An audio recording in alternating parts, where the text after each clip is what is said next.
never saw a man meet death with finer courage. Don't let her stay in there too long.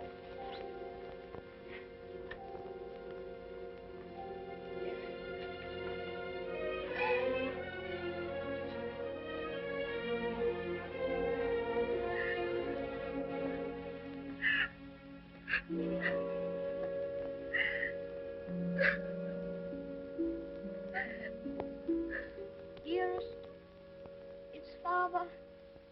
is Father well now? Yes, dear. He's well. He's quite well. But we have no one left now but each other. No one at all. My baby.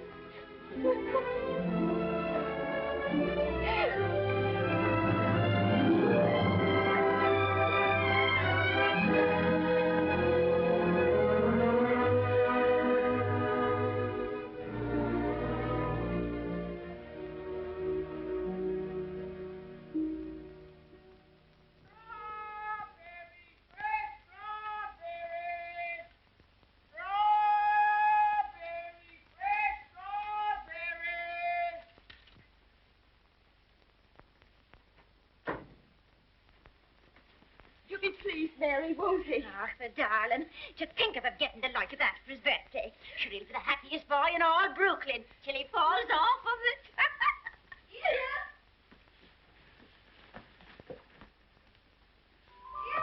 All right, Betty. Oh, dearest. Look. Mary's brother, Michael, has made it for me. And Mary's given me this book. It's The Adventures of Robin Hood and His Merry Men. Listen. Back ballots, touch maid Marian at your peril. However many you be, I defy you all. See, dearest, you're maid Marian, and I'm Robin Hood. They crowd around you. I'll never leave your side, however many there are. Oh. Now, dearest, you cry out, help me, Robin Hood. Help me, Robin Hood. Help. All it's no, I'm going. Help. There. Oh. Isn't that? You like it? Oh, my. Of all the events in my life, this is the most magnificent. Do you really like it, darling? It's what you wanted? It's exactly what I wanted. Oh, I do hope it is. Only you will be careful, won't you, and not let it run away with you or anything. I suppose I'm about the safest bicycle rider in the whole of Brooklyn. Do you mind that now, huh? No? Can I ride it now, dearest? Can I go now? Oh. I can't wait 1 minute. Mr. Hobbs has to see it, and Dick. Can I go now, dearest? At once? Yes, dear, only do be careful. There we are. Oh, you don't Steady, do be careful of the street cars as you get off the sidewalk. Wait a minute. Goodbye, dear. Goodbye. Oh, be careful, love. Be careful.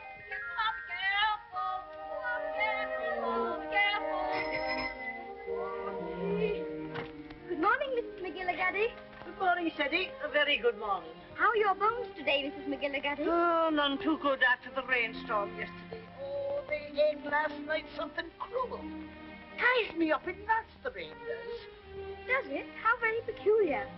But it's a fine day to go bicycle riding. Oh, I suppose so. For them that has bicycles and can ride them. I suppose everybody who has a new bicycle will take it out and ride it today. Glory be to goodness, and whose bicycle might that be? It's mine.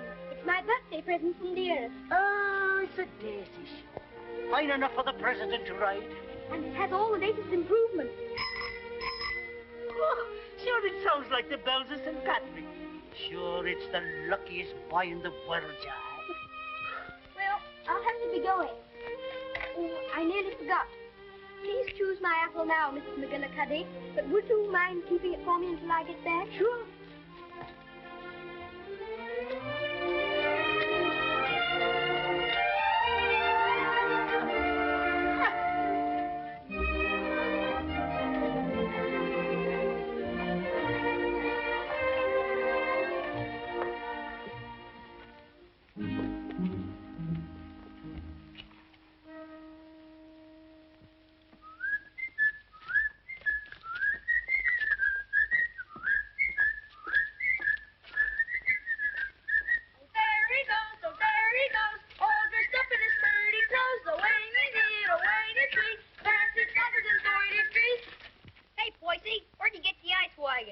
I'd like to get by, please. Give us a little ride, will you, Bub?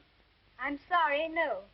Oh, scared I'll get it dirty? No, but I'd rather ride it myself. Oh,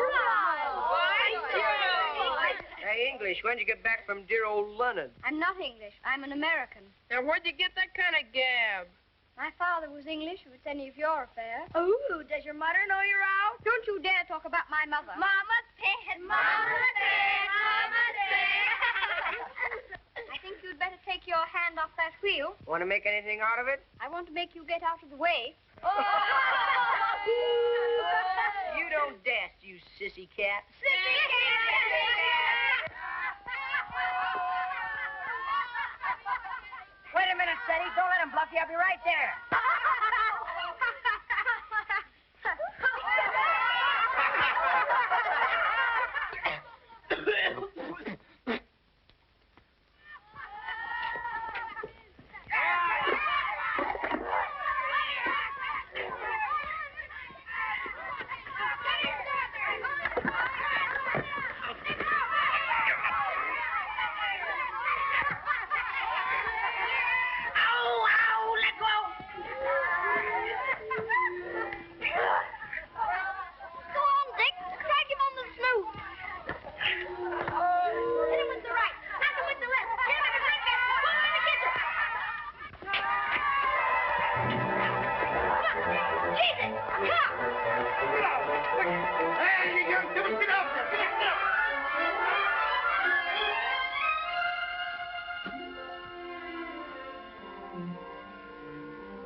Why couldn't that copper leave us alone? We had him licked. Thanks terribly for coming to my rescue, Dick. Ah, Nix, that makes us even for me giving you the mumps. They didn't even scratch it. Gee willikers, where'd you swipe that? The Earth gave it to me. Isn't it magnificent? It's a Lollapalooza. I want you to be the very first person to ride on it. Oh, thanks.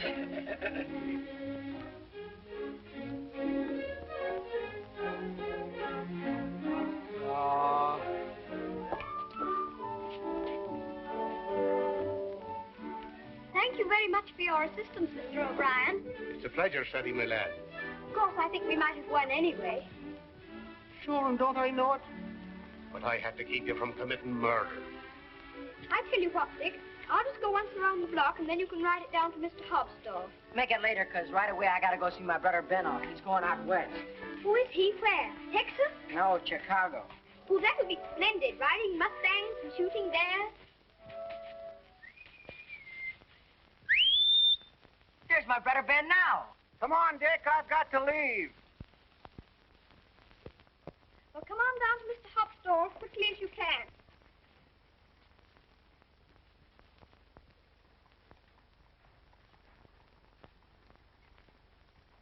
What do you say to a little birthday party? Ginger pop and cookies and some candy. That would be perfect, Mr. Hobbs. Only? Well, Dick's coming very soon. And I was thinking, if we could wait. I guess there'll be enough to go around. There's a lump coming, I think. Quite a big one. What are you reading, Mr. Hobbs? Ah, that's the way they go on now. British aristocracy. I've got no use for them. Earls and marquises going around as if they was lords of creation, wearing their coronets. Did you ever know any marquises, Mr. Hobbs? Or earls? I should say not. I'd just like to catch one of them inside here, that's all. I'll have no grasping tyrants sitting around on my cracker barrels. Perhaps they wouldn't be earls if they knew any better. Oh, wouldn't they, though? They just glory in it. It's in them. They're a bad lot. Here you are, Dick. Just in time for Teddy's birthday feast. Gee, Manetti, ginger pop and everything.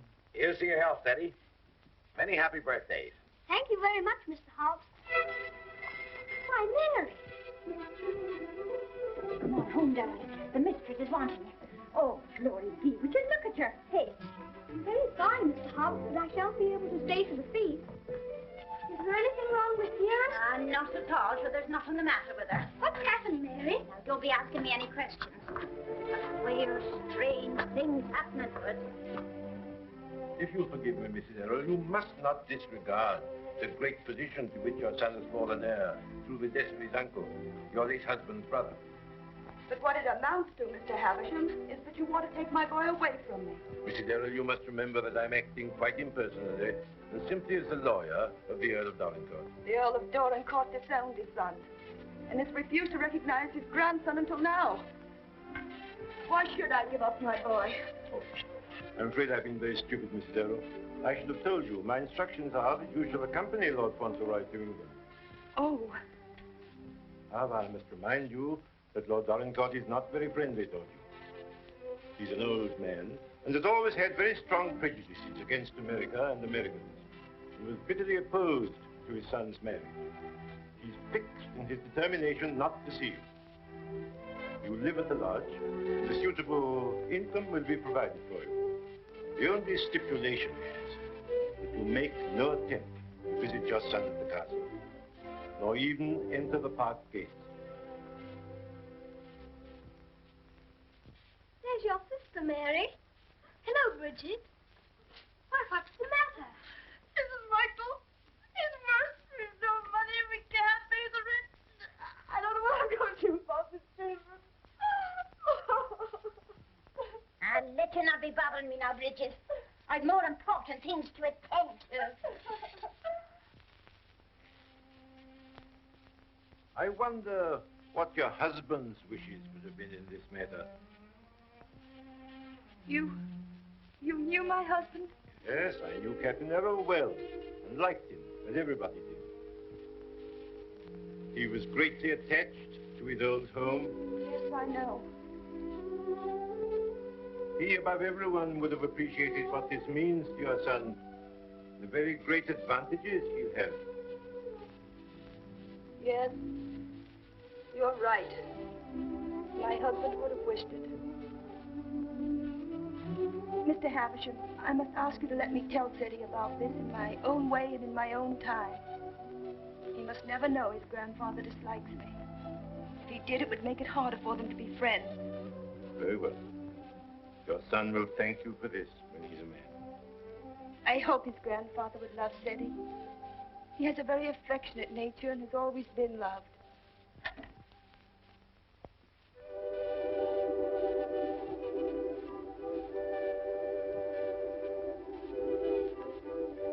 This is Mr. Havisham, dear, whom your grandfather has sent to see us, all the way from England. How do you do, sir?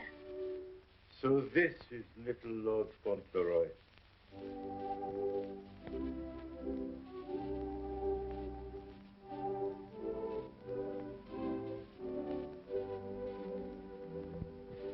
You see, dear, your grandfather has no more children now, and he's very lonely. So he wants us to go and live with him in England. Because he's an earl, and you are his heir, you will have a new name, Lord Fauntleroy. And someday you will be the Earl of Dorincourt. Oh, dearest, do I have to be an earl? None of the boys are earls. Can't I not be one? I'm afraid it can't be helped, dear. Just think, dear. Soon we'll be starting for England. Do we have to go to England, dearest? I'd much rather not. Oh, what will Mr. Hobbs say?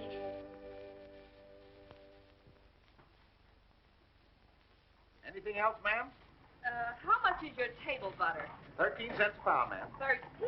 Why, the last I bought was only 12.5 cents. That must have been last month. It's 13 today. Oh, indeed. Well, never mind the butter.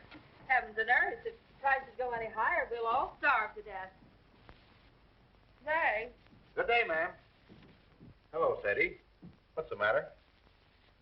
Mr. Hobbs, do you remember what we were talking about yesterday morning? It seems to me we was talking about England. Yes, and earls, don't you remember? Oh, yes. We did touch them up a little. That's all. You said you wouldn't have them sitting around on your cracker barrels. So I did. And I meant it, too. Just let them try it, that's all. Mr. Hobbs, one is sitting on this barrel now.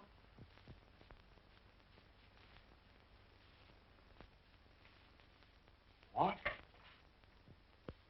Yes, I am one. Or I'm going to be. I won't deceive you, Mr. Hobbs. It's the heat.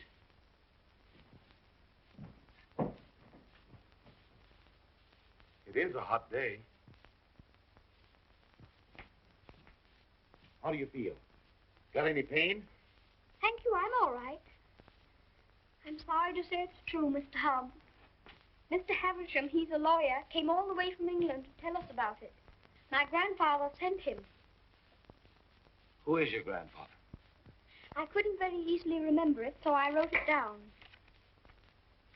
John Arthur Molyneux Errol, Earl of Dorincourt. That's his name, and he lives in a castle. 2 or 3 castles, I think. All his sons have died now.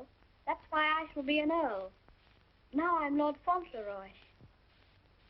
Well, I'll be jiggered. One of us has got a sunstroke. Oh, no, we haven't. We'll have to make the best of it, Mr. Hobbs. What did you say your name was? Cedric Errol, Lord Fauntleroy. Well, I am jiggered.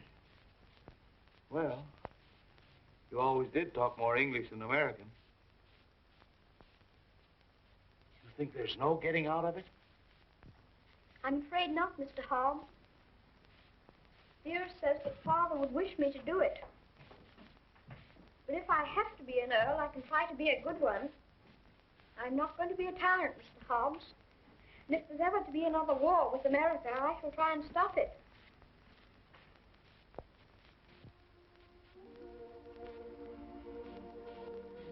England's a long way off, isn't it?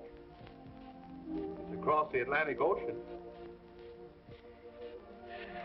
That's the worst of it. Perhaps I shan't see you for a long time. I don't like to think about that, Mr. Hobbs. Well, the best of friends must part.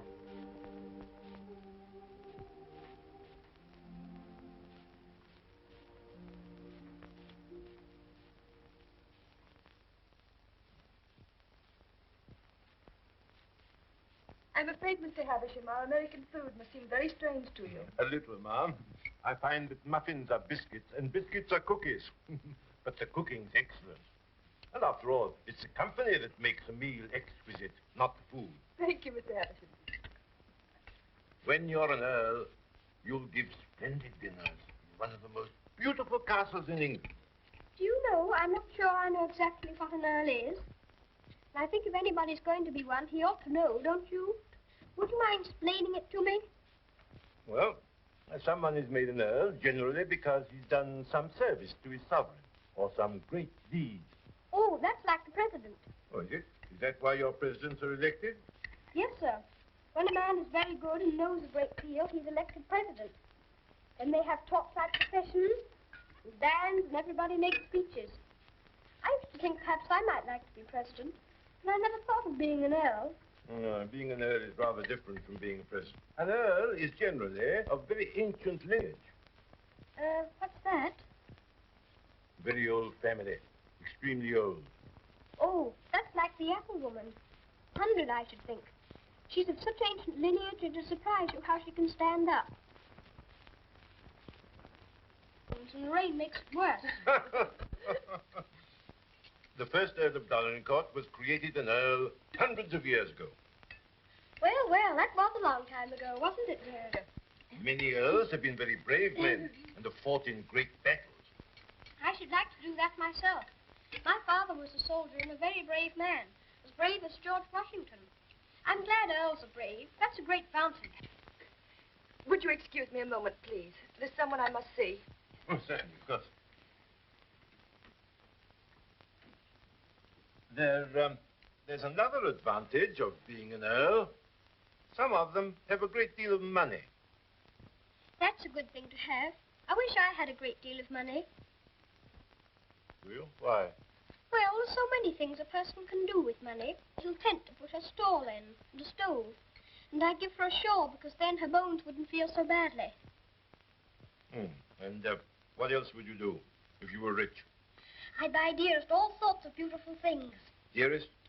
I call Mother Dearest because Father did. And there's Dick. And who's Dick? Dick's a bootblack. I buy him some new cloths and brushes and a new sign and start him out fair. He says that's all he wants, is to start out fair. Is there anything else? Well, I think Mr. Hobbs would like a gold watch and chain. But what would you get just for yourself if you were rich?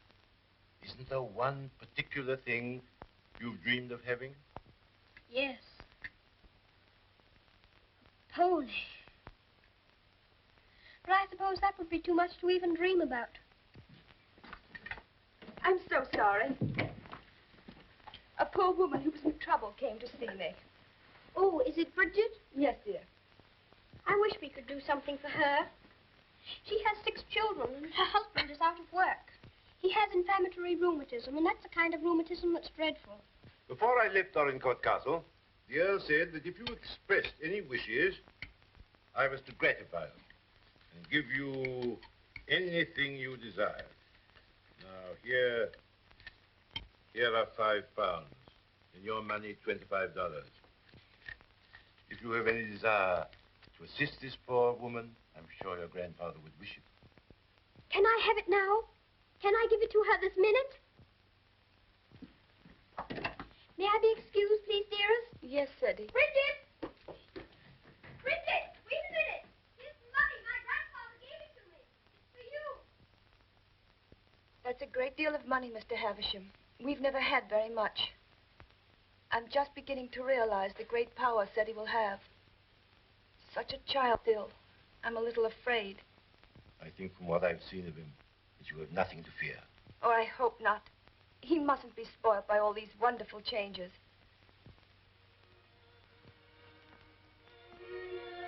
She cried. She said she was crying for joy. I never saw anyone cry for joy before. My grandfather must be a very good man. It's more agreeabler being an earl than I thought it was going to be. In fact, I'm almost quite glad I'm going to be one.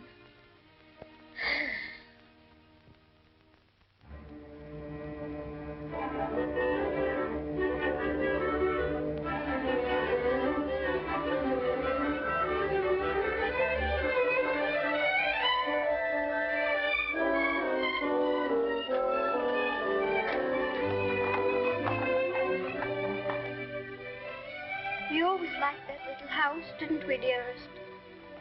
We always will like it. Yes, darling. Yes.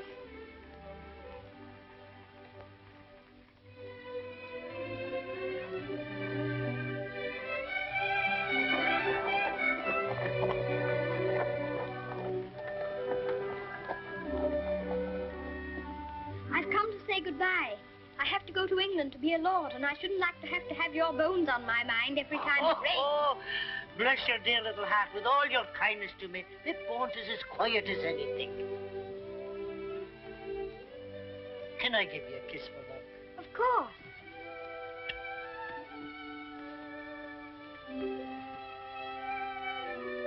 Here's an apple to eat on the boat. Thank you very much. Oh, no, darling. Why should you pay? As me late husband used to say, this one's on the house. Thank you again. Well, goodbye. Goodbye, darling.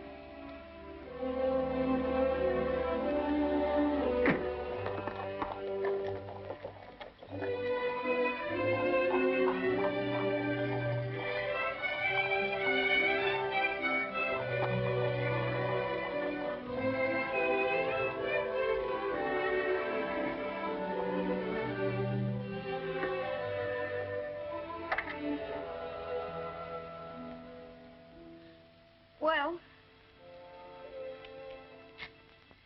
Well, well, well, well, goodbye. I hope trade will be good. Gee, if trade gets any better, I'll be rolling around in diamonds and pearls. That would be splendid, wouldn't it? I hope you have every sort of luck and happiness. Thanks, same to you, and I hope you think about us sometime when you're way over there, as they say, on foreign soil. I'll think about you all the time, and I'll write to you, and you must write to me. Here's where you send your letter. Gee, I wish you wasn't going away. Thanks, mister, for all the swell things you've done for him. Certainly deserves it. He's a game little kid. Gee, I almost forgot. Yeah, I bought this for you. It's a handkerchief. You can use it when you get among them swells. Oh, Dick, it's beautiful. It's extraordinary. I'll use it always. Thank you, Dick. Thank you very much. Well, goodbye. Well, goodbye.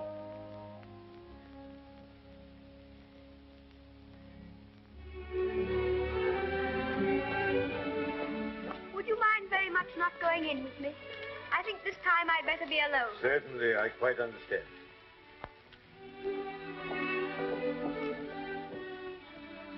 This is for you, Mr. Hobbs.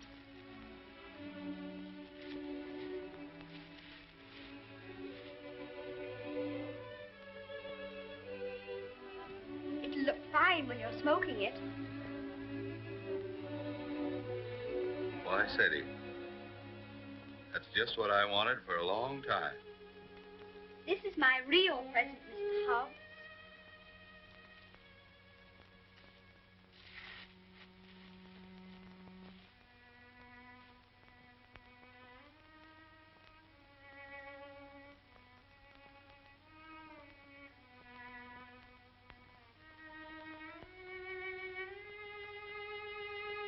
There's something written on it, inside the case. I told the man what to say. You read it.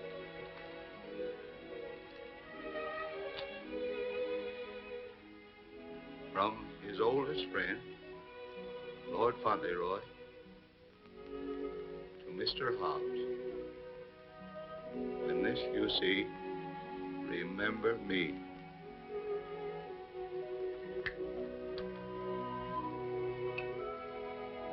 When this you see, remember me.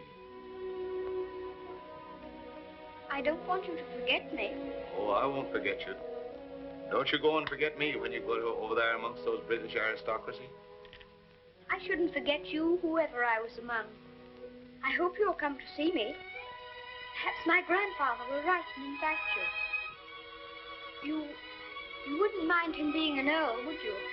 I mean, you wouldn't stay away just because he was one. Oh, I'll come and see you. I won't be able to help myself.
Castle, dearest? No, this is Court Lodge, where you're...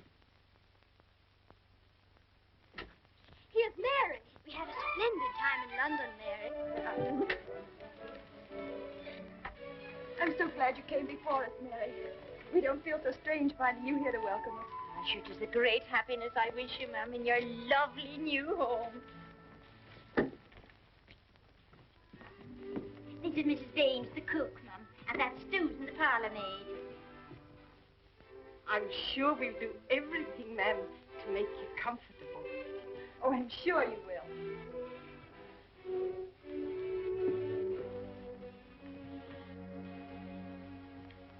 I must say goodbye. The carriage is waiting to take me to the castle. I must tell the Earl of your safe arrival. He needn't go tonight. I'd so like to have him with me my first night here. No, I'm sure Dorincourt won't expect his grandson tonight. Tomorrow will be time enough.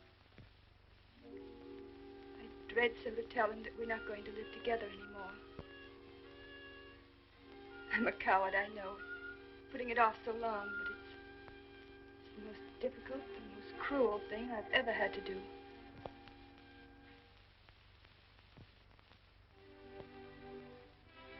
I wish you'd tell his lordship, please, that I'd rather not have the money.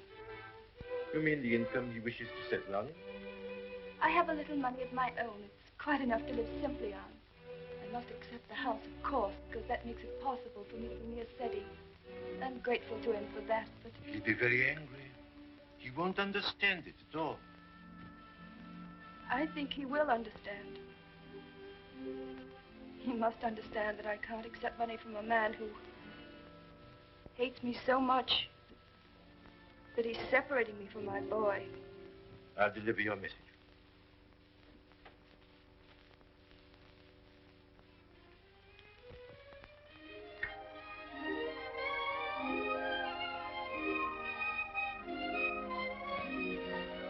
I think it's beautiful here.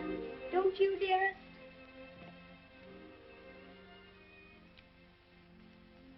Seti, darling. There's something I must tell you. You're not going to understand it, I know. But I want you to believe me, as you always have, when I tell you it's for the best. Tomorrow, Mr. Havisham will take you to your grandfather, and you will live with him at the castle. But I shall not go with you. This pretty house will be my home, and Mary will be here to look after me. But, dearest, you don't mean... You can't mean that we're not going to be together, just as we've always been. Oh, no, I can't. I couldn't. I won't. I won't. Seti, you must be brave and sensible.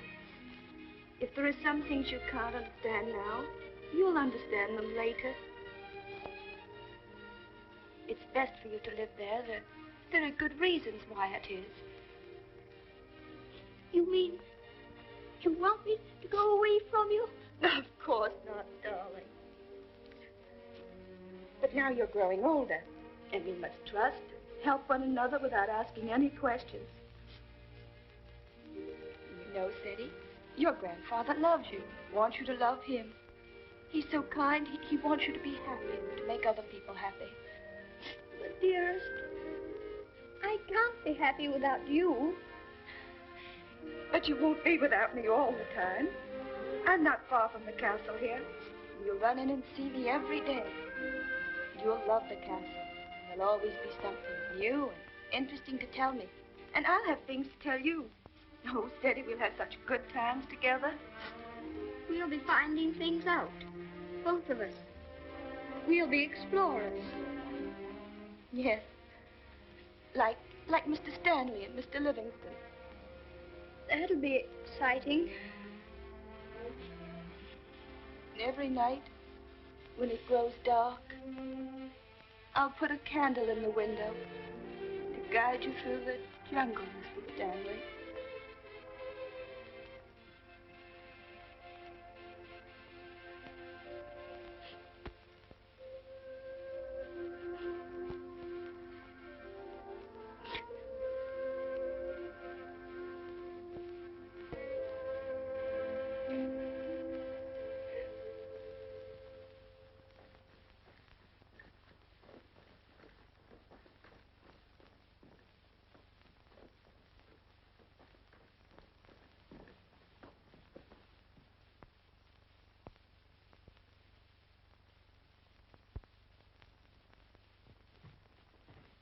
Ah, Newick, how's his lordship? Oh, he's in a rare mood this evening, he is.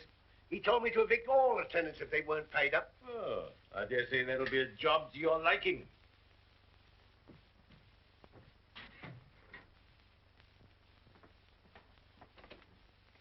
Oh, sir. Ah, Purvis. Glad to see you again. Very glad to see you. Oh, idiot! Do what you're told. Read what's ordered. Gout. Oh, yes, sir. These last few weeks have been the worst I've ever known, sir. I'm surrounded by a lot of incompetent nincompoops. Shut the door, you blockhead! I can't stand him no longer, Mr. Purvis. He's too much for any man. Cursing and swearing and calling people out the names like he does. And it ain't just today, it's every day. Thomas, you brought in the 63 ports. It prefers the 51. Oh, I'd like to know he didn't say. Fix the other bottle. What business you got drinking port anyway in this condition? I can't feed and house every lady lout in the parish, and I won't. You and your poor. I've had enough of them. But, my lord. Mr. Mordaunt is with him, sir. I said all I had to say, and now I say good night. Good day, my lord. Good day. How'd you do, Mr. Havisham? Mr. Mordaunt. Mr. Havisham, my lord.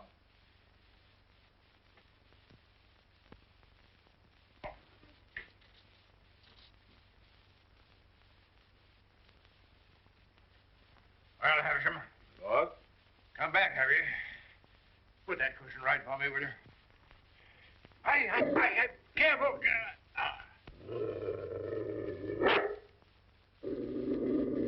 What's full of hot needles? Well, what have you got to tell me? Lord Fauntleroy and his mother are at Court Lodge. They bore the voyage excellent, and in good health. Ah. What else?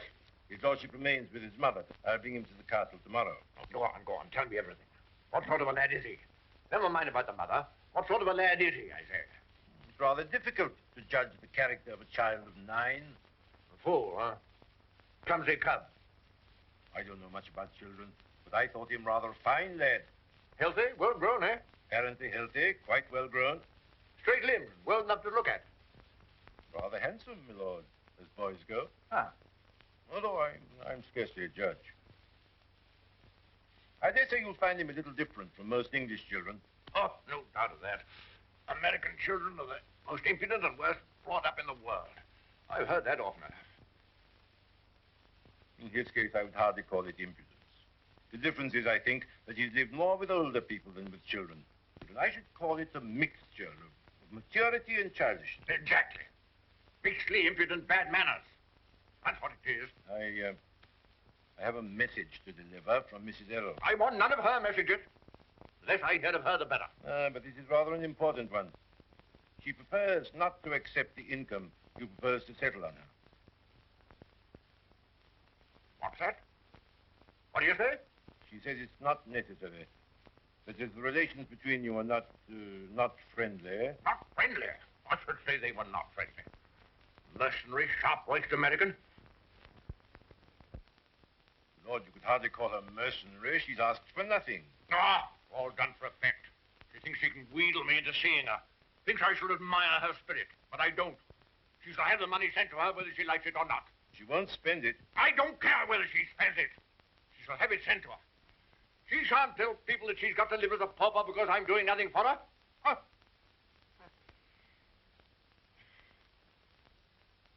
I suppose she's poisoning the boy's mind against me, too.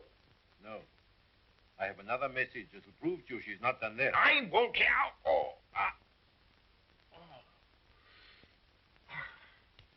She asks you not to let Lord Fauntleroy hear anything that might lead him to understand that you're separating him from her because of your prejudice against her. She says he wouldn't comprehend it. That it might make him fear you in some measure, or at least cause him to feel less affection for you. She wants there to be no shadow on your first meeting. Come now, Havisham, come now. You don't mean the mother hasn't told him? Not a word, my lord. Nothing has been said to the boy to give him the slightest doubt of your perfection. She's prepared to believe you the most amiable and affectionate of grandparents. In fact, he already regards you as a wonder of generosity.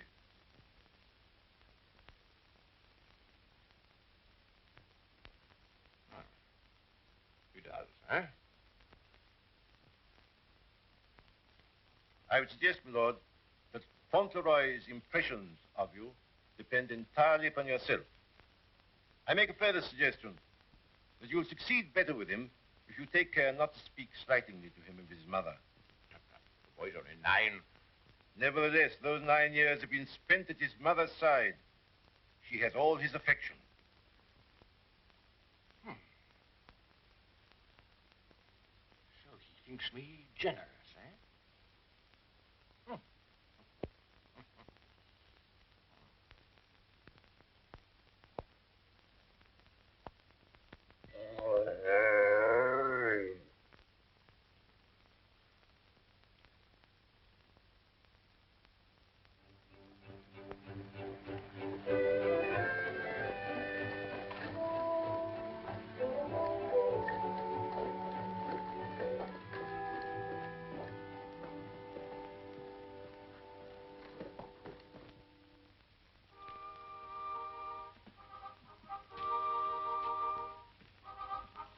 Purvis, this is Lord Fauntleroy.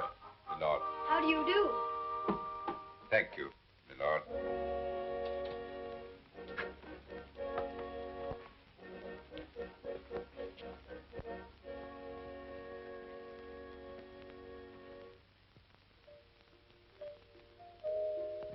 My lord.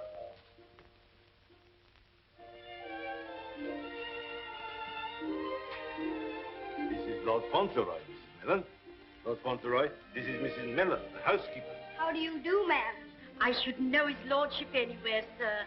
He has the captain's face and way. Oh, was it you who sent the cat? I'm ever so much obliged to you, ma'am. How do you do? He's a great lady, sir. Where's his lordship? In the library, sir. Lord Fauntleroy is to be sent to him alone.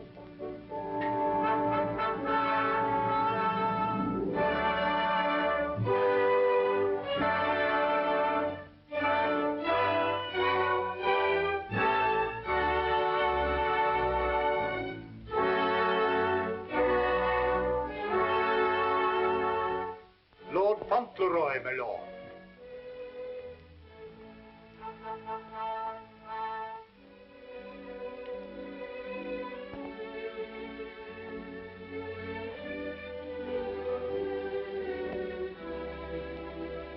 Dougal, come back, sir.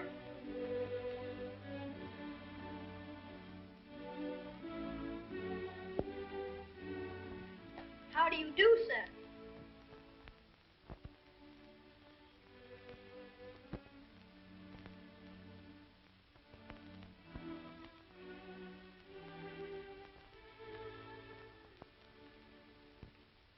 Are you the Earl? I'm your grandson that Mr. Havisham brought. I'm Lord Fauntleroy.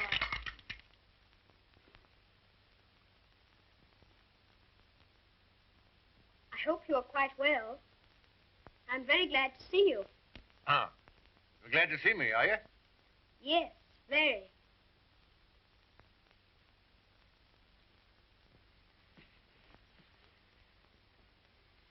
I kept wondering what you would look like if you'd be anything like my father.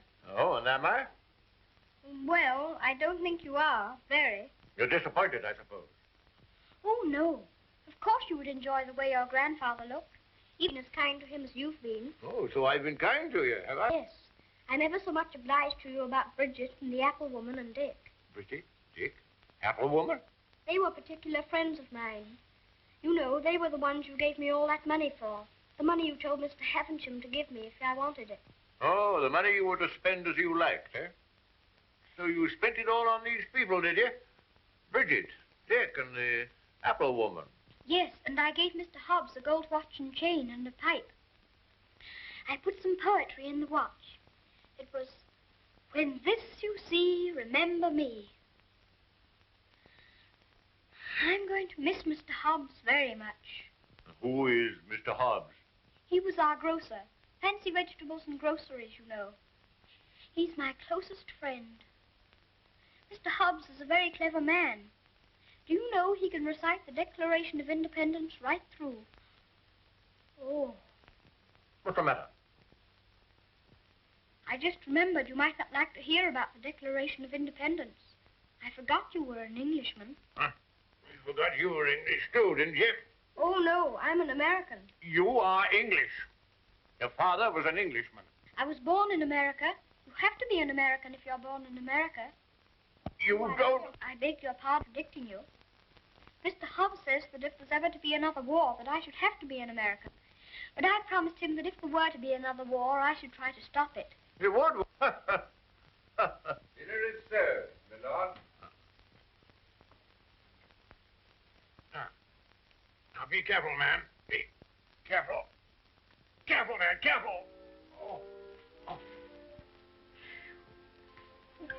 Would you like me to help you? You can lean on me, you know. Once when Mr. Hobbs hurt his foot with the potato barrel falling on it, he used to lean on me. You think you could do it? I think I could. I'm very strong. I'm 9, you know. You lean on your stick on one side and on me on the other. Well, you may try. Just lean on me. I'll walk very slowly. Don't be afraid of leaning on me. I'm all right, if it isn't a very long way. You see that old fellow in red velvet? He was the 10th Earl of Dorincourt. King George I decorated him for services during the war with Spain and Austria. He was tremendously strong, bend a bar of iron between his hands. You get your strength from him. How very interesting. Did you ever try putting your foot in hot water and mustard? Mr. Hobbs used to. Arnica is a very good thing, too, they tell me. Ah, thank you. I'll try it.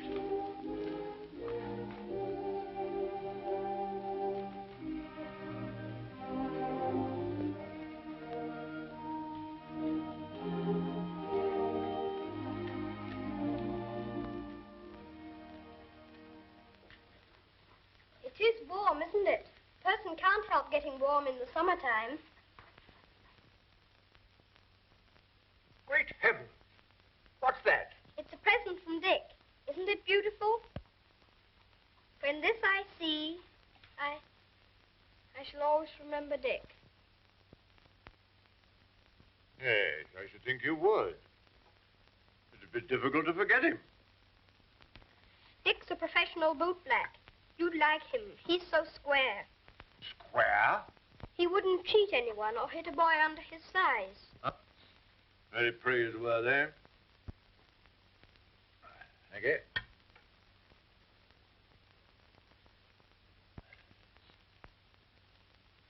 What's the matter? Don't you like your soup? Oh, yes. I was just wondering. Wondering? Wondering what? You don't wear your coronet all the time, then? No. It doesn't become me. Mr. Hobbs said you wore it all the time. But after he thought it over, he said he thought you must take it off sometimes to put your hat on.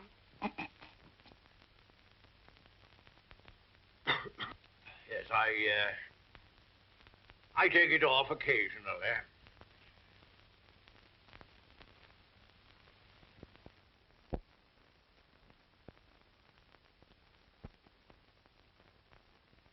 You must be very proud of your house.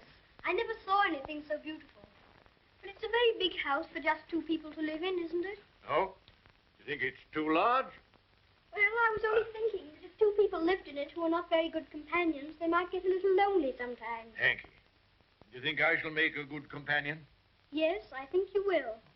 I think you should be almost as interesting as Mr. Hobbs. Huh. Mr. Hobbs and I were very great friends. He was the best friend I had, except...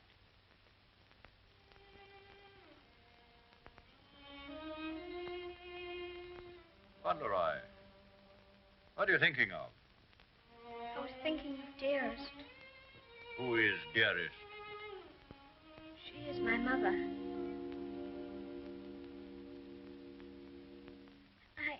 I think I'd better get up and walk up and down.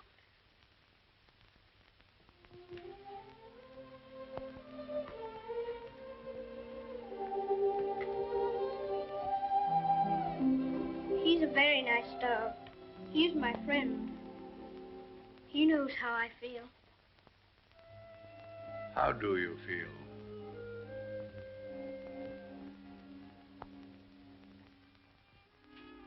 Come here.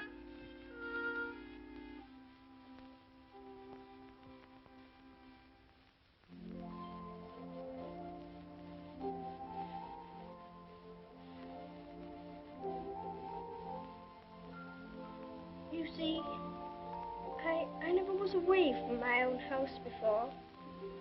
It makes a person feel a strange feeling when he has to stay all night in another person's castle instead of his own house. But Dearest is not very far away from me. She told me to remember that. And after all, I'm 9, you know. And I can look at the picture she gave me. Look, you press the spring and it opens, and there she is.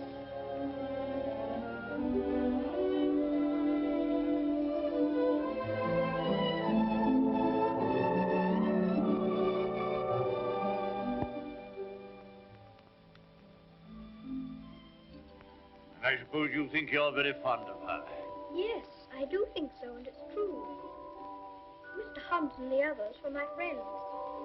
But Dearest is my close friend. My father left her to me to take care of.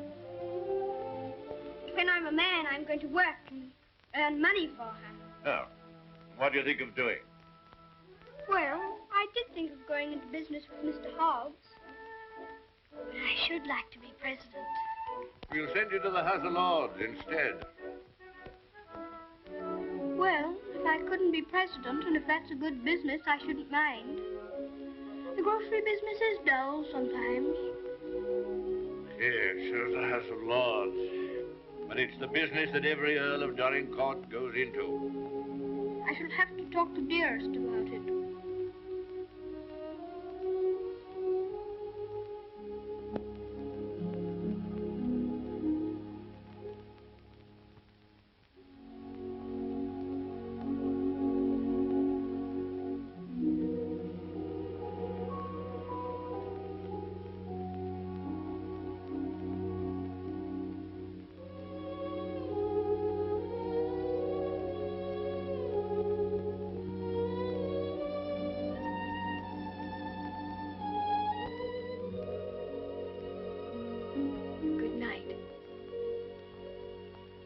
Keep you all the night.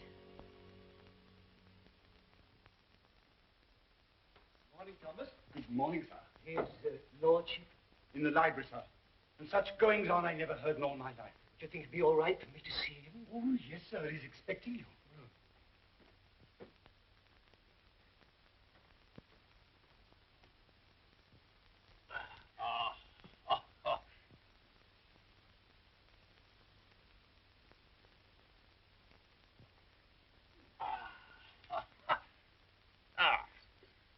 Morning, Mordaunt. Found a new employment, you see. Any good at marbles, Mordaunt? My muscles are a little stiff, my lord, but I'll see what I can do. Oh, pity about that. I'd forgotten about your age.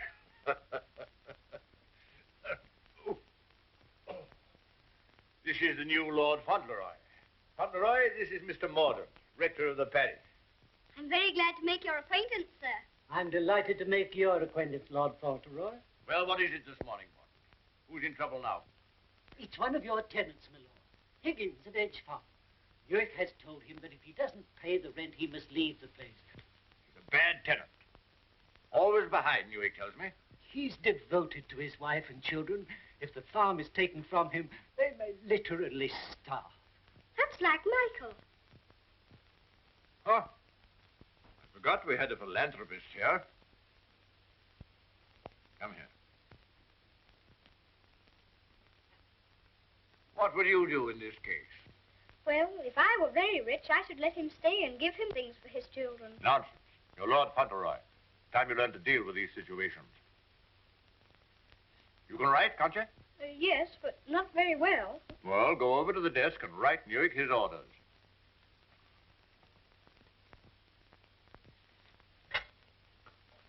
Now, what must I say? You must say, Higgins is not to be interfered with for the present.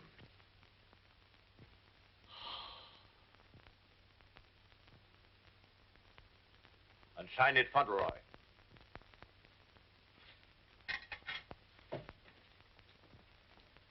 Do you think it will do?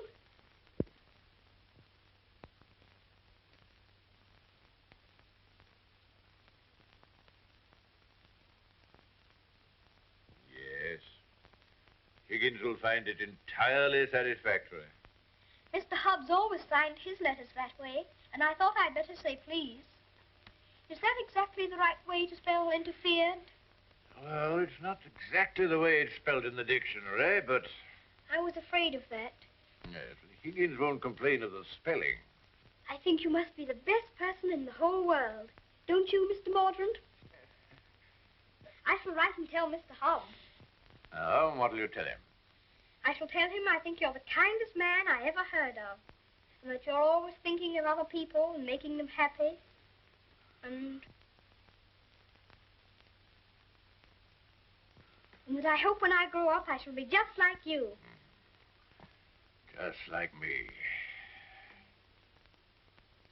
There you are, Morden. Take that with you. I will indeed. This is good news. Thank you, my lord. Oh, don't thank me. Thank Fauntley. Thank you. Goodbye, sir. Goodbye.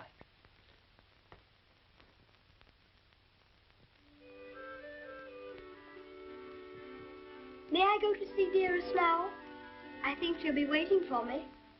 There's something for you to see in the stables first. Ring the bell. In the stables? If you please. I'm very much obliged, but I think I'd better see it tomorrow. She'll be expecting me all the time. Ah, very well. We'll order the carriage. And you don't care to see what's in the stables? Oh, I do. Oh, it doesn't matter. It's only a pony. Pony? Whose pony is it? Yours? Mine. Yes.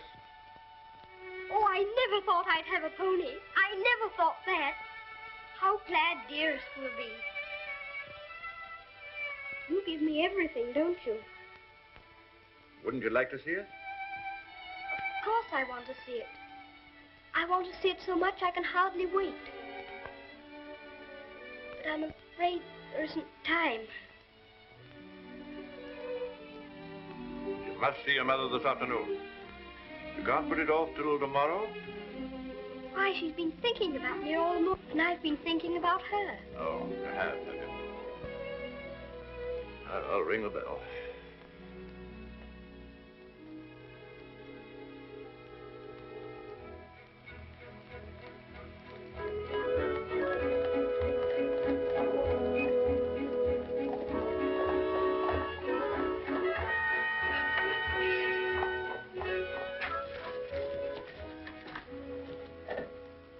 Let me give you your stick. Just lean on me when you get out. I'm not going to get out.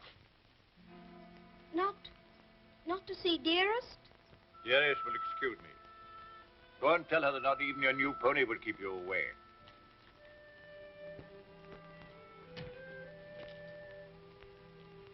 She'll be disappointed. She'll want to see very much. I'm afraid not. The carriage will call for you as we come back. Drive on, Jeffries.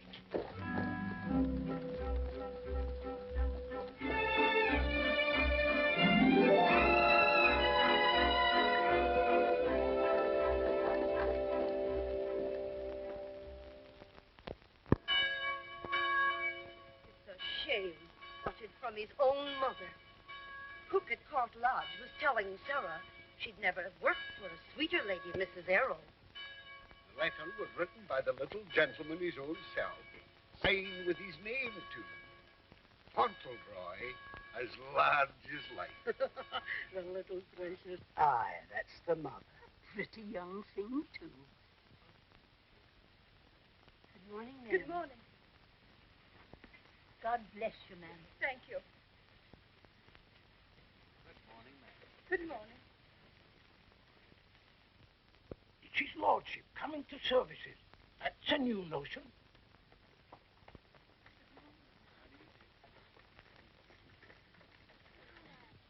They say even his gout's improving.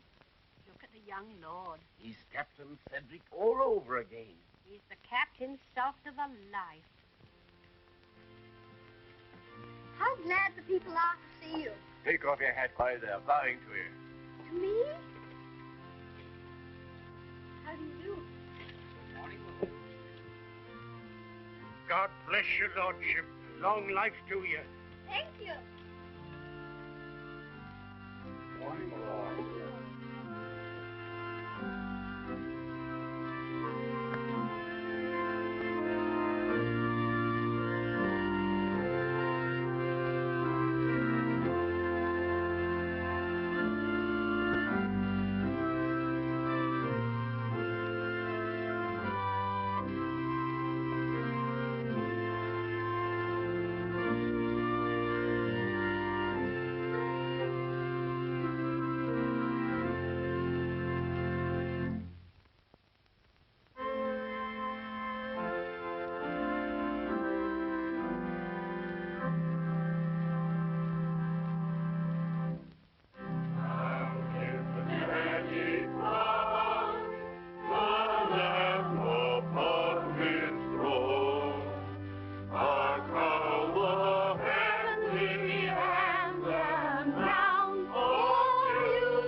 Some of your ancestors lived a few hundred years ago. Oh. Perhaps I got my spelling from them.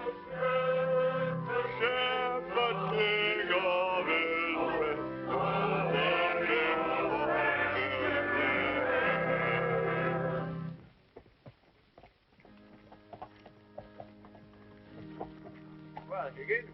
Oh, is this Mr. Higgins? Yes, I suppose he's come to have a look at his new landlord. Yes, my lord. I understand his young lordship was kind enough to speak for me, and I thought I'd like to say a word of thanks. I've got a great deal to thank your lordship for. Oh, I only wrote the letter. It was my grandfather who did it. You know how good he always is to people. Is Mrs. Higgins well now? Yes, your lordship.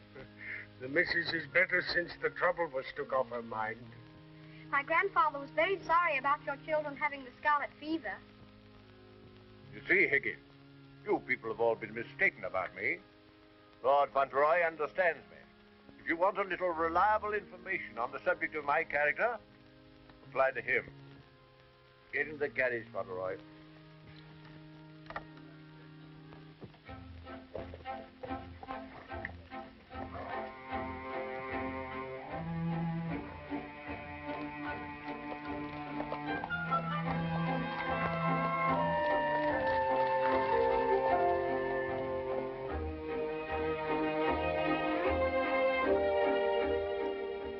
Miss your mother very much? Yes, sir. I miss her all the time. You don't miss her, do you? I don't know her. I know. And that's what makes me wonder. She told me not to ask any questions, and I won't, but... See her almost every day, don't you? Isn't that enough? We used to see each other all the time. We could tell each other things without waiting. Well, don't you ever forget about her? No, sir, never. I shouldn't forget about you, you know.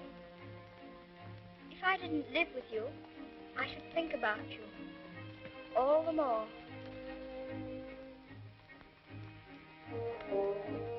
On my word, I believe you would.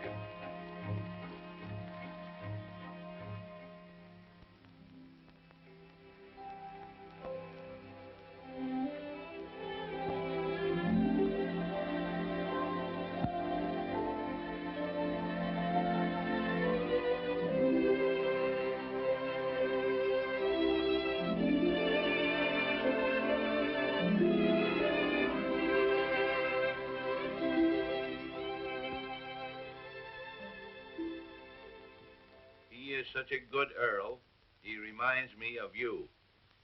He is a universal favorite. Well, reminds me of you. Think of that now.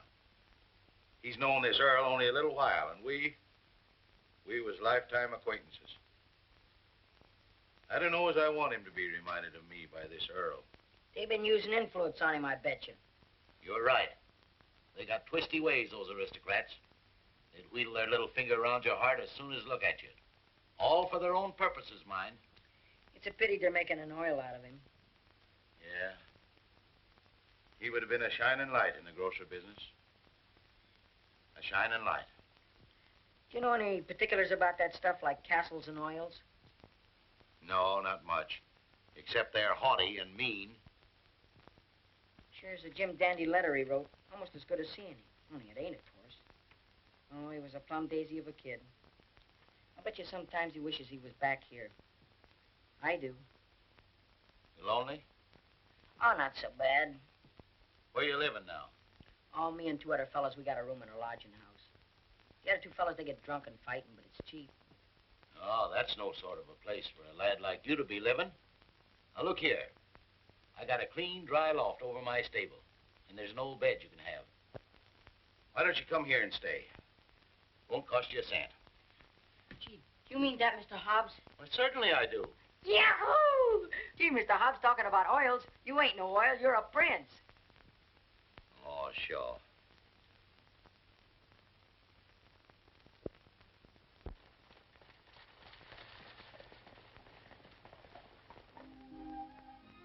I wonder whether he will have an American accent. My dear, won't it be interesting if he has the Dorincourt eyebrows? When do we see the mother? Shh. I believe she's supposed to be kept in the background.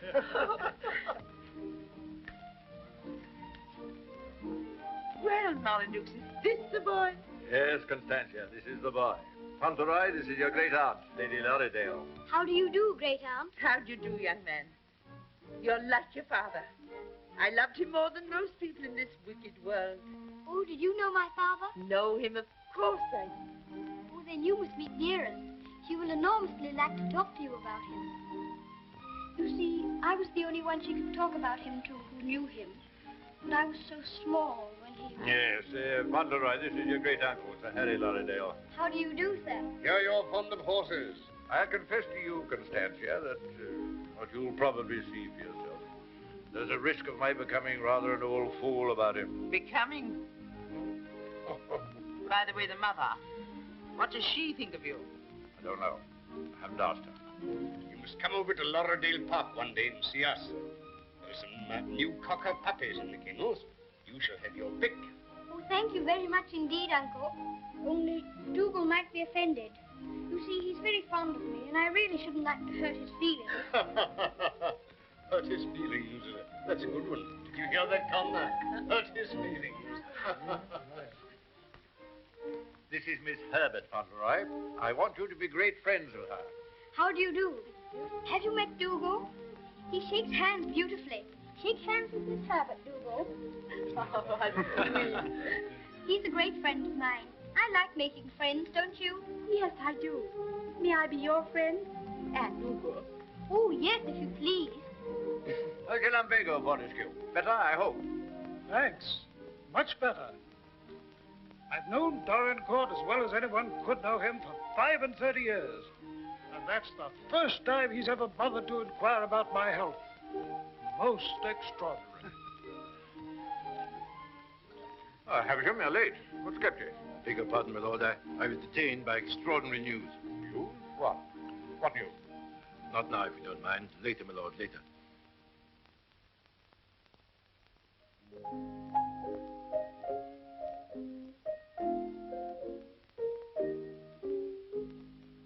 The young May moon is beaming, love. The glowworm's laugh is gleaming, love. How sweet to roam through Mona's grove, while the drowsy world is dreaming, love.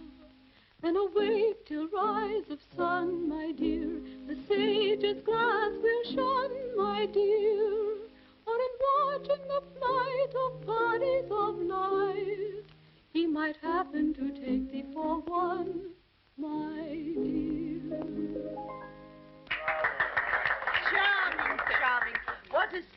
along. Delightful, my dear. Thank you, my dear. Thank you. Do you like music? Yes, I like it when you sing it. Dear my Lord Fauntleroy, why do you look at me so? I was thinking how beautiful you are. Oh, Fauntley, make the most of your time. When you're older, you'll not have the courage to say that. Nobody could help saying it. Don't you think she's pretty, too? Well, we're not allowed to say what we think. Lord Fauntleroy shall say what he thinks. I'm sure he thinks what he says.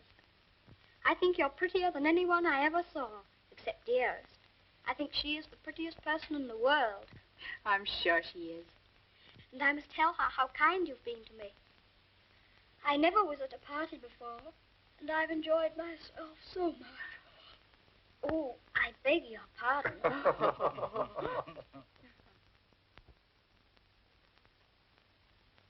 Good night, little Lord Fauntleroy. Keep well. Thank you very much.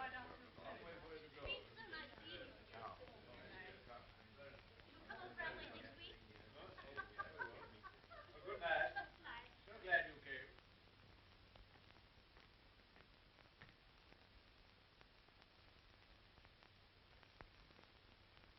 Well, Havisham, what the world's the matter? Something serious must have happened to make you behave like this. What is it? It's bad news. The very worst of news, my lord. I'm sorry I have to be the bearer of it. Why do you look at the boy so? You hang over him like a bird of ill omen. Has it anything to do with Fauntleroy? My lord, I waste no words. My news has everything to do with him. If we're to believe it, it's not Lord Fauntleroy who lies asleep before us, but only the son of Captain Errol. The present Lord Fauntleroy is the son of your boy Bevis, and at this moment is in a lodging house in London. What do you mean? You're mad. It's a lie.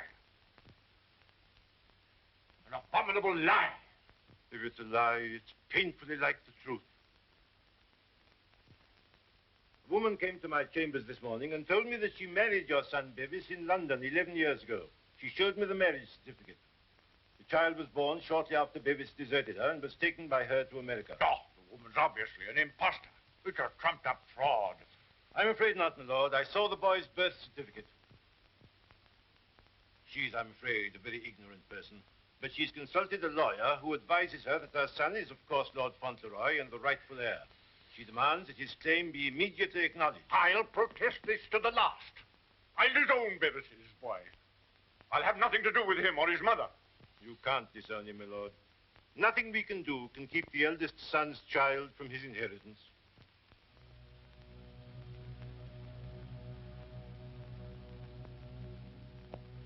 The woman you say is an ignorant, vulgar person, eh? She can hardly spell her own name. She's obviously uneducated and openly mercenary. And I objected to his mother. I suppose it's retribution.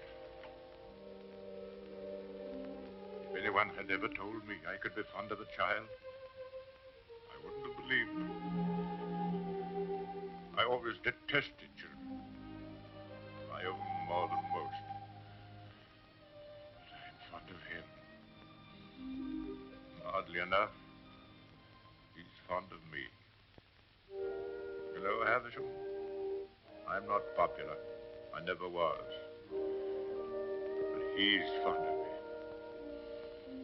Never was afraid of me. Always trusted me. Yes, Havisham. He'd have filled my place better than I filled it. He'd have been an honor to the name. You rang, my lord? Take Lord Fauntleroy to his room.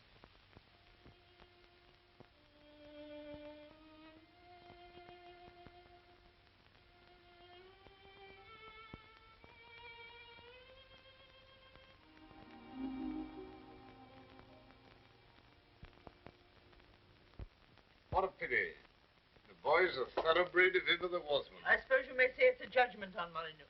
But that boy, the first human being he ever loved. Will Molyneux take the case to the courts, do you think? Can't tell. He's obstinate enough. Courts of the devil. You go in with your best suit, buckles on your shoes, and come out as nature made you. Bless my soul, Constantia. Whoever would have dreamed that I'd have felt sorry for the old boy? I wouldn't have minded our having a boy like that, Harry. Yes. Bit of luck for us, old girl, if we had. Huh? I'll tell you one thing. If his little lordship loses his title, the village loses the best friend it has. Aye, that's right. And I'll tell you another thing. It'll drive the Earl mad if this goes wrong for him. Why, he's been so proud of the boy, you'd hardly believe it if you knew him for what he was before. And the new one's no lady, that's sure. Bold-faced thing, that's what she is. The dark-eyed, brazen-faced wench. Yes, the Earl coming now with Mr. Aversham.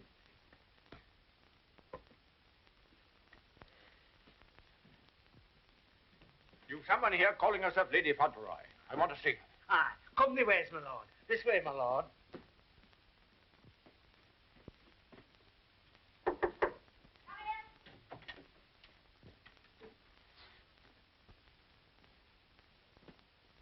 Earl of Dorincourt.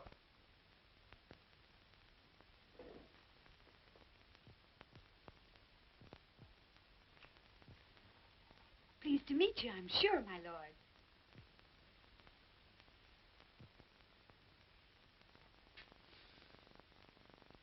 Bevis?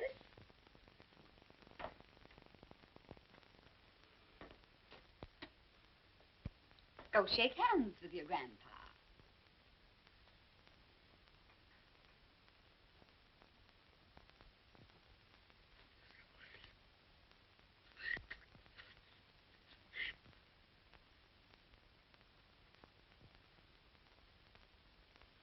So that's the way you're going to treat your grandson, is it? Ah, you needn't try to look so fierce about it. He's your grandson, all right. Yes, my lord. We have proof of the young gentleman's birth. He is the son of the late Lord Fauntleroy. Allow me to introduce himself. Joshua Snade, at your service. My card. I've already had the pleasure of making Mr. Havisham's acquaintance. Lady Fauntleroy has placed all the evidence in my hands. I can assure you, my lord, it is sufficient to justify her case should it come into court. But may I suggest that we come to an arrangement and settle this matter amicably on a friendly basis? Friendly? Ha! Look at him staring at me as though I was dirt. Me, his own daughter-in-law. Oh, your son Bevis married me, all right. And a fine rotter he was. But he was the father of my boy, and I can prove it. Lady Fauntleroy, please. You may think you can fight me, but a lot of good it'll do you. They don't love you around here, and you know it. I've heard plenty about you and your dirty, snobbish pride. Plenty of pride you'll have when I'm finished with you. Unless you want to climb down off your high horse and get reasonable with your own flesh and blood. Lady Fauntleroy... You shut up. I'll stop at nothing, do you hear? I'll drag this case through every court in the land. I'll let the whole world know what you are. You and your precious son, Bevis, deserting me and his own child, a babe in arms. How I've suffered, heaven only knows. And you standing there looking at me and my boy as if we were scum. You ought to be ashamed of yourself. You say you married my eldest son. If that's proved to be true, the law's on your side. In that case, your son will be Lord Fauntleroy, and you will be provided for. But I warn you, the matter will be sifted to the very bottom. I'll only add that I want to see nothing of you or your boy as long as I live. After my death, you can, unfortunately, do as you please. Yes. You're exactly the kind of person that I should have expected my son, Bevis, to choose.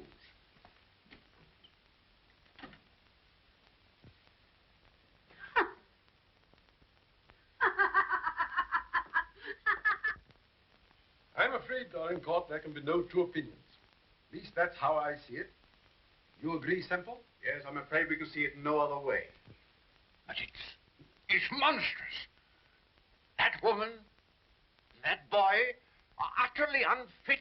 Alas, the law can take no cognizance of such things. I sympathize, Dorincourt, more than I can say. Sympathize? What's the use of that?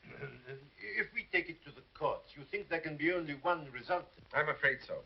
The birth certificate. Everything we have point the same way. If you take it to court, you'll have the expense and the notoriety, and only, I fear, one possible result. Perhaps the boy won't turn out so badly as you fear. Perhaps you can do something with him. That boy? That oaf?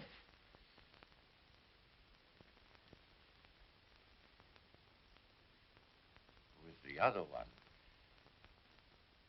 Yes. Well, I have no other course but to accept your judgment.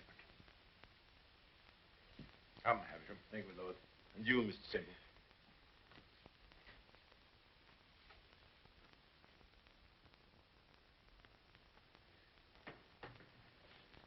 It's the Earl, ma'am. The Earl himself. Show him in.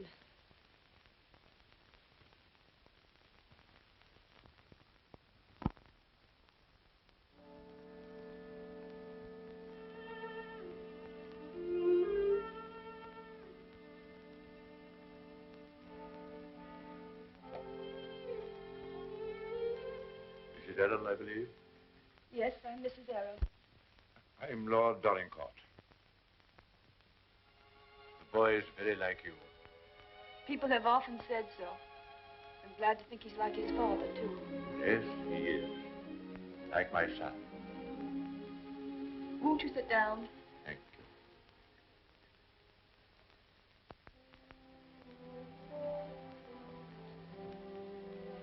I've come to tell you that I've had the very best, the highest legal opinion. I'm sorry. This outrageous woman and her child. Perhaps she cares for him as much as I care for Seddy, my lord. Her son is Lord Fauntleroy. Mine is not. Yes, I'm afraid you're right. Perhaps you would prefer that Seddy should not be the Earl of Dorincourt. It's a very magnificent thing to be the Earl of Dorincourt, my lord. I know that. But all I care about is that Seddy should be what his father was. Brave, just, and kind, always. A striking contrast to what his grandfather is, eh? I haven't had the pleasure of knowing his grandfather. I know my little boy believes you. I know that Seddy loves you. Would he have loved me if you told him why I didn't receive you at the castle? No. Honestly, I think not. That's why I didn't wish him to know. Well, there are very few women who wouldn't have told him. Yes. Seddy is fond of me. And I'm fond of him. I can't say that I was ever fond of anyone before. But he pleased me from the first. I'm an old man. I was tired of my life. But he's given me something to live for. More than that. More than that. I'm proud of him. I was satisfied to think that one day he'd be taking my place as head of the family. I'm miserable. Miserable.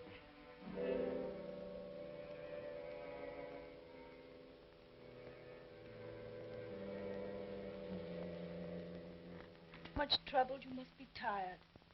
And you need all your strength. Thank you.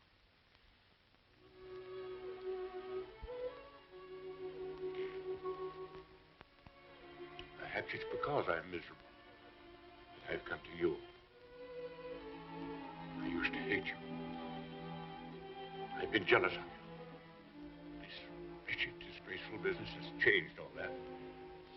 After seeing this repulsive woman who... Well, I felt it would be a relief to come to you.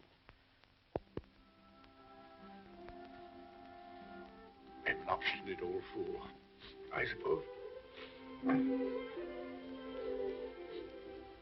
I know I've treated you badly. But I've come to you because the boy cares for you. And because I care for him.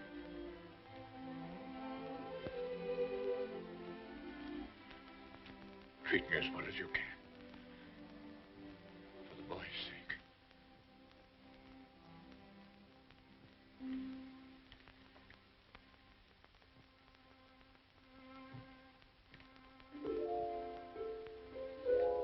Whatever happens, he shall be provided for. Sadie shall be taken care of now and in the future. Always. Thank you. You like the house? Oh, very much. It's a cheerful room. May I come back again and talk this matter over? As often as you wish.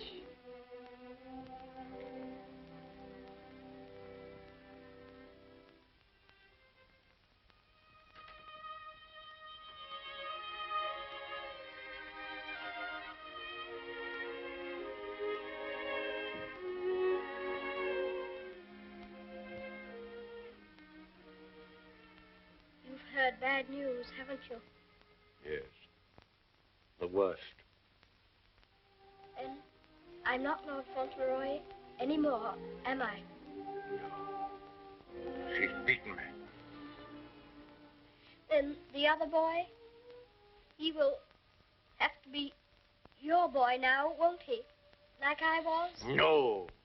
He'll have to live in the castle if he's Lord Fauntleroy, won't he? Common little brat shall never enter this place in my lifetime. I'll take care of that. Then I can still be your boy, even if I'm not going to be the Earl, just like I was before. My boy. Yes, you'll be my boy as long as I live. And by Jove, sometimes I think you're the only boy I've ever had. Then I don't care about the Earl part at all. I thought, you see, that the one that was going to be the Earl had to be your boy. That I couldn't be. I shall never take anything from you that I can hold for you. Come what may, you shall have all that I can give. All. And, dearest, will her house be taken away from her? No. They can take nothing from her. Nothing from either of you.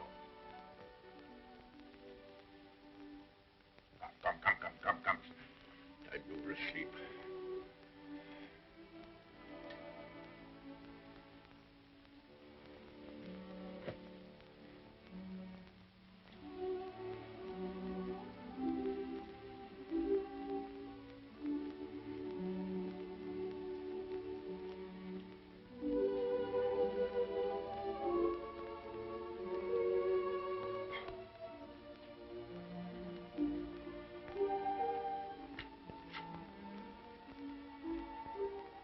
Good night, Grandfather. Good night, my boy.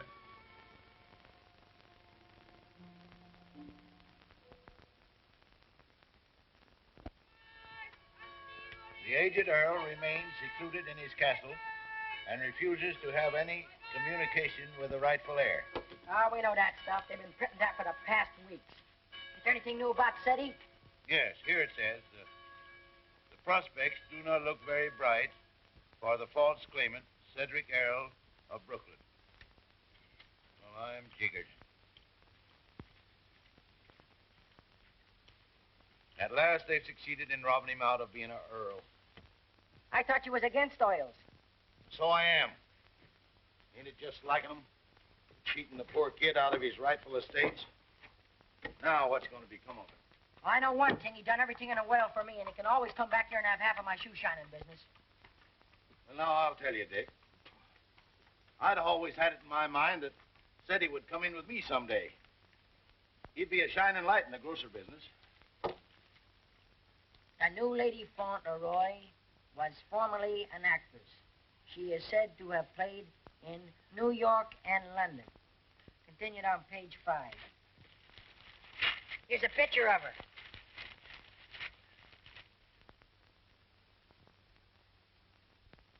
Holy mackerel. What's the matter? Here, look at this. It's her. Her? She ain't no aristocrat, she ain't. I know her as good as I know you. It's Minna, Ben's wife. Your brother? Sure. You mean it's some kind of hocus pocus? Sure I do. Well, I'm jiggered. She was married before, but I never heard of her having no other kid but Ben's kid. You mean the one Ben went out to Chicago to look for? Sure. Maybe she had another kid in England. Maybe she did and maybe she didn't. We'd ought to do something about this. You're dead right we thought it. But we got to get the proper advice. Gee, I wished I knew Alderman Murphy. I know Alderman Murphy. You do? Yeah, come along. Let's go right now. Them Earls, they've always had a spite against us Americans ever since the Revolution. What a place. What a hole. I'm sick to death of it. Cooped up here, week in and week out with nobody to talk to. You're complimentary. I wasn't meaning to be. And grateful. You're getting your money, aren't you? Business is business, you know. Business. I'm sick of business. I want some fun. Why don't you go up to London for a while? London? Not on your tintype. Nothing would please that old devil up at the castle better than to see me clear out. Well, I'll stay here in this rotten country pub. You've lived in worse places in your time, I've no doubt. That's none of your business. You keep a civil tongue in your head or I'll hand you your walking papers. I wouldn't. What do you mean? Just what I said. I wouldn't try anything like that, Minna. I'm Lady Fauntleroy to you. Men. Why, it's Lord Donegal. Why, this is a pleasure, a real pleasure, I'm sure. Won't you take it? Hello, Minna. Why, hello, Dick.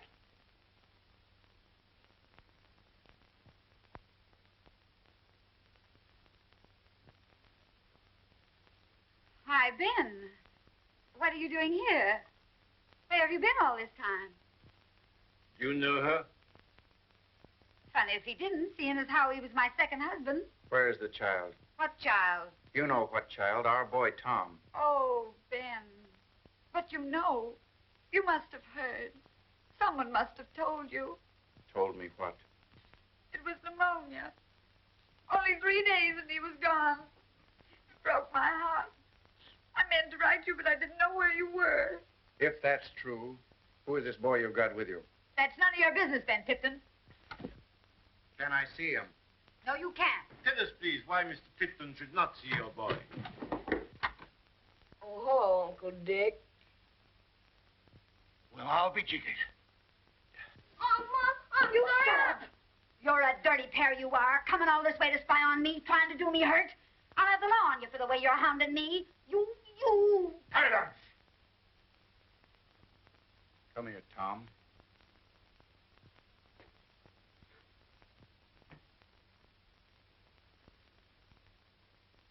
I knew nothing of this, my lord, I assure you. There's a little matter of a forged birth certificate. But I swear to you. Oh, never mind, Havisham. I've had enough of this. Too much. The sooner the pair of you are out of this country, the better. Come on, Havisham. You'll be sorry for this, you will. It's prosecution, that's what it is. It's robbery.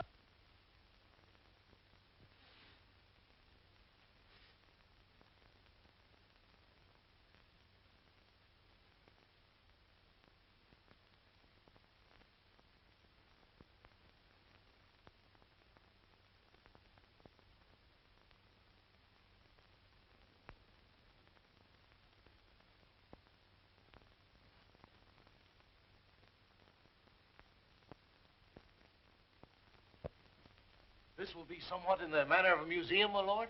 Well, not exactly a museum, Mr. Hobbs. They're portraits of my ancestors. Your aunt's sisters? All of them? I'll be jiggered. Your great uncle, he must have had a family. Did he raise them all? I mean that they were earlier distinguished members of the family. You know, Earl, I used to have a very poor opinion of you aristocracy, but I've changed. I'll take you, for instance. You're a pretty good sort, even if you are an Earl. I'm very gratified.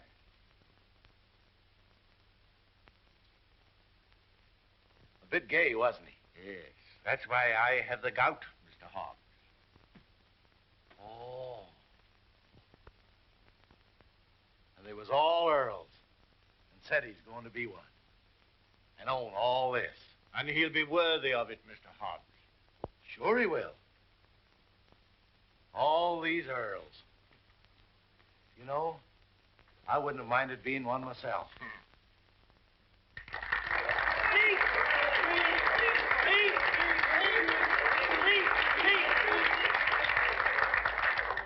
Thank you very much. It's such a lovely day. I always like having birthdays, but never one so much as this because you're all so kind to me. My grandfather wants everybody to be happy and comfortable, and I'll want it too when I'm grown up. I think that's all because I'm not very good at making speeches, but I must say that I'm very much obliged to you for liking my birthday. Ripping little nipper. Ain't he a daisy? I'll bet you boys elect him king someday. I didn't know the little fella could talk so good. Why, he makes a better speech than Alderman Murphy. By Joe. Well, I'll be jiggered. And I've another birthday present for you. Another one besides all the things this morning? Yes, the best of them all. Oh, dearest!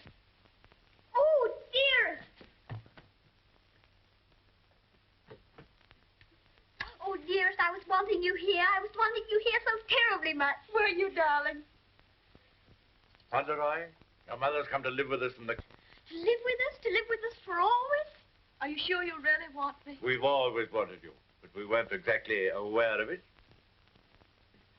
Well, Mr. Hobbs, it's so nice having you here with us. I dread to think of you ever going back to America. Not to live there. Not to live there. America's a good enough country for them that's young and stern, but there's faults in it. There's not an aunt's sister among them. Nor an earl.